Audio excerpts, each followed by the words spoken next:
Are you feeling the pre-gardening jitters? Does it seem like everywhere you turn, like the cover of magazines and the seasonal section of your local home improvement store have all the essentials for spring, and it's not even barely winter? Don't fear, because if you're worried about when you should start getting ready for your victory garden this year, I'm here to give you some tips that will help ease those frustrations. Be sure to like and subscribe and hit that notification bell so you'll be notified whenever we upload a video to give you some great homesteading ideas.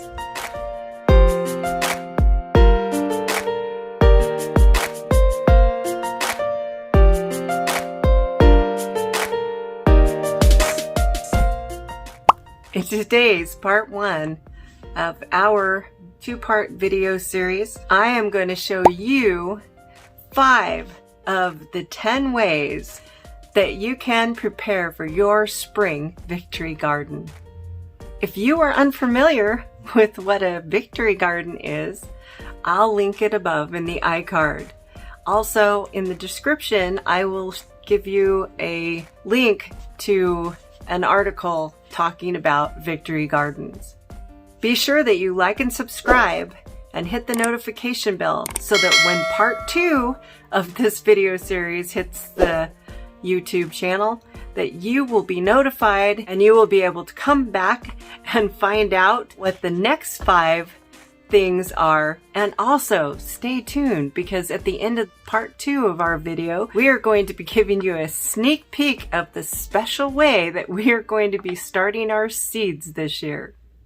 If you're just finding our channel, I'm Tammy, and this is City Homestead Living, where bringing a piece of country to your backyard is more than a motto, it's a way of life. Here is number 1 for early start to your victory garden. So grab yourself a cup of coffee or your favorite beverage, some graph paper, and a pen or pencil. I'd prefer a pencil you can erase. I make a lot of mistakes. Number 2. Were there things last year that you planted that you loved having in your garden? Or how about things that didn't do so well, maybe in your area or for the soil type that you have? Well, decide which ones you can eliminate or you want to keep in your garden, and then you won't waste your time, energy, or money in growing things that just really didn't work out. Also, plant things you like to eat. So don't waste your time, energy, and resources in growing things that just aren't great. Number 3. Get your seed catalogs out or look online and order your seed packs early. Remember last year, seeds were difficult to find for the favorite things you wanted to plant. You don't want that to happen again this year. And I'm not sure what this year is going to hold. Things are still uncertain. Things are really uncertain almost all the time anyway. So just get your seeds early so that you know that you have everything that you want to plant when you're ready to plant. Another little tip that I can give you, if you purchase produce that is non-GMO and organic, you can save out the seeds for those things, and many times they will germinate and do really well for you.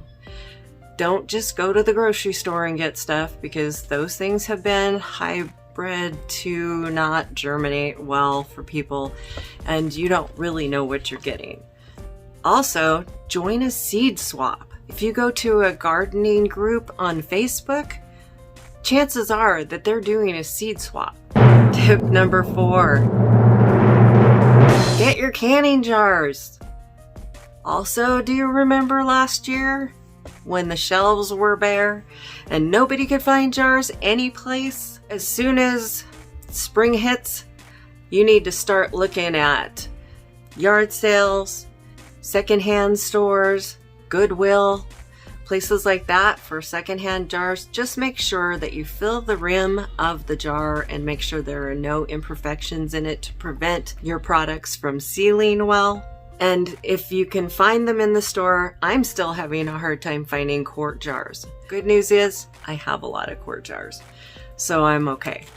But if you're not, start looking now. Don't wait. I mean, I'd even check Craigslist because there might be some. I found last year when there was a shortage of jars, many online retailers were really taking advantage of that shortage. When you could buy a 12-pack at your local store when they were available for like $12, but you couldn't find them anymore. And then online, they were now going to cost you up to $50. That's price gouging. Number 5 really goes along with number 4, and that's your lids and rings. I found a good place online, fortunately, last year when our local stores were out of all lids and rings everywhere. And I was able to secure them for pretty much the same price that I would have been able to do it for locally. But that was rare. I saw a lot of price gouging also online. You know, when there's a scarcity, the prices go up, and some people really take advantage of that. So don't wait to the last minute. And another quick tip, if you are going to do jams and jellies, don't waste your rings and lids on the jams and jellies when you can use paraffin. Now, I know some people really prefer not to use paraffin. I figure if it was good enough for my great grandma, that it's okay for me, and I will use that. But do what you feel is right for you. Thank you for coming along with me on our journey today. We greatly appreciate you spending time with our family, and as always, happy homesteading adventures.